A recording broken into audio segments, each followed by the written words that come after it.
இல்ல 1-to-1ல திரு சீமான் அவர்கள் விஜயோடு பேச ரெடின்னு சொல்றாருன்னா அது எப்படி ஒட்டும் சார்? முதல்ல வந்து அது ஒரு சந்தர்ப்பவாத அலைன்ஸ் மாதிரி போவாதா? நிச்சயமா நீங்க சொல்றத நான் ஏத்துக்கிறேன். விஜய் சிஎம் கேண்டிடேட்டை விட்டு காம்ப்ரமைஸ் ஆகி வர முடியாது. ஆமா, CM candidate do or die battle செய் அல்லது செத்துமடிங்கிறதெல்லாம் சீமான் வளர்ந்துட்டு இருக்கிறாரு. சாதாரண ஒரு இயக்குனரான சீமான் இவ்வளவு பெரிய 8.2 விழுக்காடு எடுத்திருக்கிறாருன்னா அவருக்கு ஹீரோயிசம் தான். அந்த ஹீரோயிசத்தை பல நிரூபிக்காத ஒருத்தருக்காக போய் பல நிரூபிச்சவருக்கு கூட அவர் காம்ப்ரமைஸ் பண்ண மாட்டாரு. சோ அந்த ஹீரோயிசத்தை சீமான் காம்ப்ரமைஸ் பண்ண மாட்டாரு. அது ஹீரோயிசம், அது ஹீரோ, சினிமா ஹீரோ, அது காம்ப்ரமைஸ் ஆகாது. ஒட்டதுக்கே வாய்ப்பு கம்மி. சரி, அது நீ பல நிரூபிக்காத உங்களுடைய அவனு கூட்டணி வரமாட்டான்.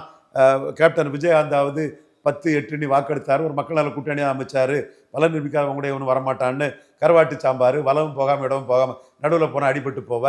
எம்ஜிஆர் ஜெயலலிதான்னு 2 சனியர்களை மாலையா போட்டுட்டு 3வது ஒரு சனியை வந்துட்டு இருக்குதுன்னா ரொம்ப அது தாண்டி போயிட்டு இவரும் கத்தி கத்தி பேச மாட்டேன், சிங்கம் இறந்து போன மிருகங்களை வேட்டையாடாதுன்னா இவரும் அந்த வன்மத்தை இவரும் காட்டிட்டாரு.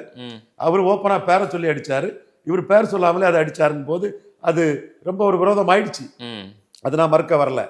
அதுல தமிழ்ல இருந்து வந்ததான் தெலுங்கு மலையாளம் கன்னடன்னு சொல்லும் போது இவர் ஒன்றும் சொல்லாத போது சாட்டை இரும்பவன கார்த்திகெல்லாம் நீ படம் ஓடுறதுக்காக பேசுறான்னு இவரை அடிக்க, விஜய் சந்தர்ப்பவாதி சுயநலவாதின்னு சாட்டை இவங்கெல்லாம் கடுமையா விஜய் விமர்சனம் பண்ண.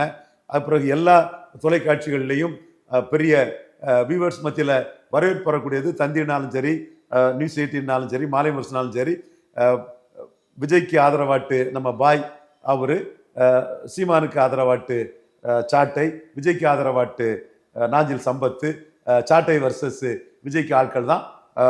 வியூஸ்லேயே ரெக்கார்டா சூப்பரா உலகம் ஃபுல்லா பரபரப்பா போகக்கூடிய அளவுக்கு விஜய் வர்சஸ் ஒரு சீமான் உருவாயிட்டு. ஸோ அது என்னமே ஒருத்தர் தலைமையில இன்னொருத்தர் போறதுங்கிறது சாத்தியக்கூறுகள் இல்லை.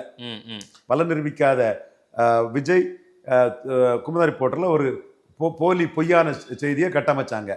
டிக் அடித்த விஜய் துணை முதல்வர் சீமான்னு, ஃப்ராடு பசங்க ஃப்ராடு பண்றான்னு நான் உடனே அடித்தேன். சீமான் அப்போ வந்து என்ன நினைச்சிட்டு இருந்தாருன்னா, தம்பி நம்மளை பேசுற இது அவன் பணிவா நிற்கிறது எல்லாம் பார்த்து நம்மளை சிஎம் கேண்டிடேட்டா தம்பி சொல்லிடுவான்னு சீமான் நினைச்சாரு. நான் தான் சொன்னேன், எவர்லாஸ்டிங் கன்னிங் ஃபெல்லோ எப்படி இப்படிலாம் பண்ணியிருக்கான். ரஜினியும் கமலும் இருக்கும்போது புலி படம் தோல்வி அடைஞ்சும் போது அண்ணன் ரஜினி காலில் விழுந்துக்கிட்டு கமலை அவமதிச்சுட்டு போனவன், இப்படி பல விஷயங்கள் அவனுக்கு அவரோட கேரக்டர் இன்க்ரஸியை நான் சொல்லிட்டு இருந்தேன். ஜான் வந்து விஜய்க்காக, ஐயா நீங்களும் விஜயும் சேர்ந்தா சுனாமி ஐயா, சுனாமி ஐயா, நான் தான் சொன்னேன் பல நிரூபிக்காதவன் ஓட்டை டிரான்ஸ்ஃபர் பண்ண முடியாது நான் சொல்லிட்டே இருந்தேன். இந்த டைம்ல இப்படி ஒரு செய்தி வந்ததும் சீமான் வந்து உடனே அதை முற்றுப்புள்ளி வச்சு